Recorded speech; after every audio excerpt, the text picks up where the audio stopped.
Virgin Islands again now, because with Ming, you want to have got to that higher ground and then keep going into the don't forget, we're going to prepare for you now. We've been doing that so far.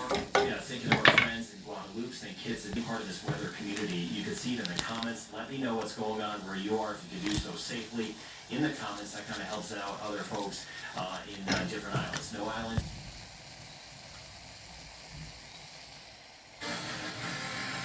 Good evening, I'm Ellison Barber in for Tom Yamas. Tonight, millions on alert as tropical storm Fiona takes aim at Puerto Rico. At this hour, the storm moving through the Caribbean, packing dangerous winds and heavy rain. Puerto Rico bracing for flooding and even landslides. But the biggest concern is on the island's already fragile power grid. Residents there are already living with constant blackout, prepares for another storm. So let's get right to George Solis, who joins us now live in San Juan, where conditions are starting to deteriorate. George, what's going on?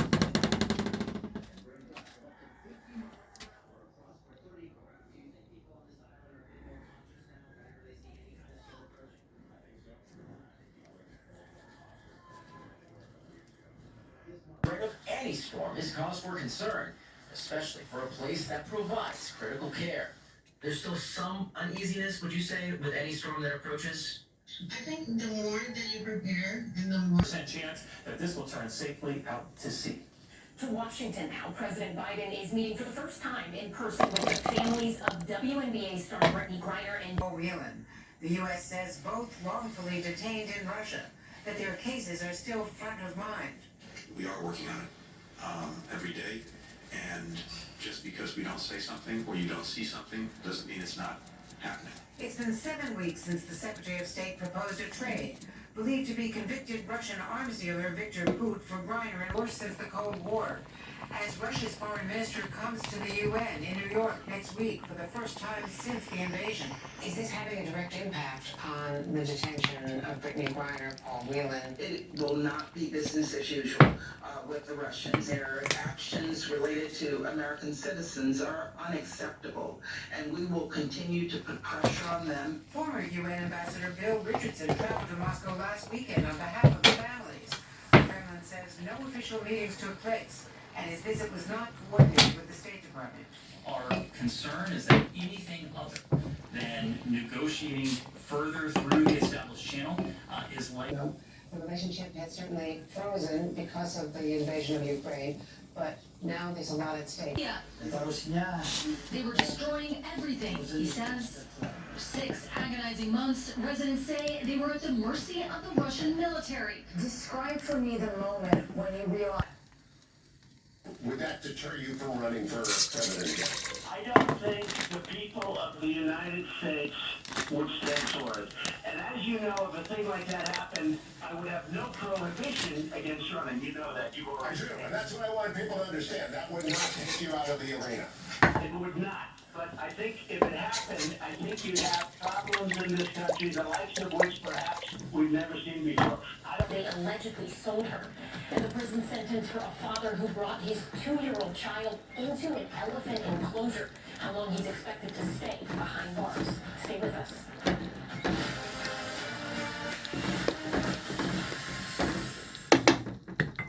Back now with a chilling crime while walking a dog in Philadelphia. Now the city's police department responding to the surge in homicides. Ron Allen has the details. Tonight, a killer caught on camera. Chilling video released by the Philadelphia Police Department shows the moments leading up to the shooting death of 17-year-old Taryn Johnson, who was walking a dog. The video starts with a car, hazard lights flashing. According to Philly police, the suspected shooter and drive breaking number of murders, even more killings than the much larger cities like New York and Los Angeles, and no signs of letting up. Last weekend, police say 28 people were shot. At our California high school, the main suspects, also teenagers, and now authorities there are sounding the alarm about young people consuming dangerous narcotics by mistake. Kathy Park has more. Tonight, the need for accountability from the school and help from investigators over other drugs. Experts warn it's becoming more accessible among buyers.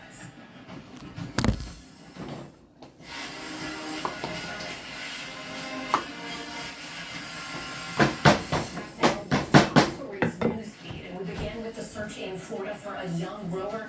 Authorities say a team of high school and middle schoolers were practicing on a lake in Orlando when their boat capsized. One student is missing and another was hospitalized. Officials believe the boat may have been struck by lightning.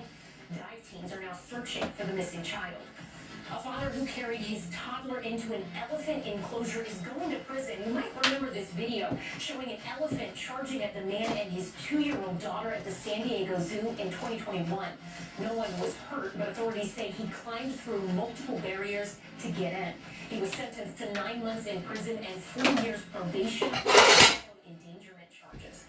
West Virginia's governor has signed an abortion ban into law.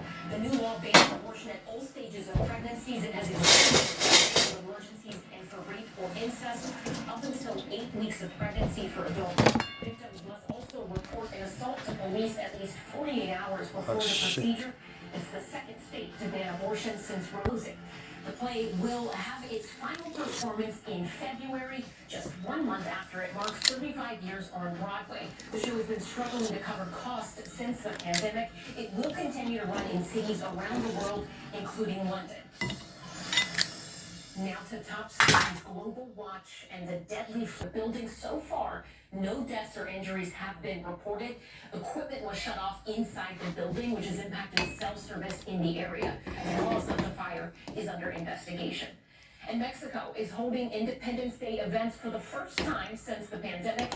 An estimated 140,000 people joined Mexico's president for the so-called Cry of Independence. America. We've got more on that emotional story. And a new study says shows made by or starring Latinos are some of the most popular on streaming. Why representation is really only the first step. That's a little later on in the show.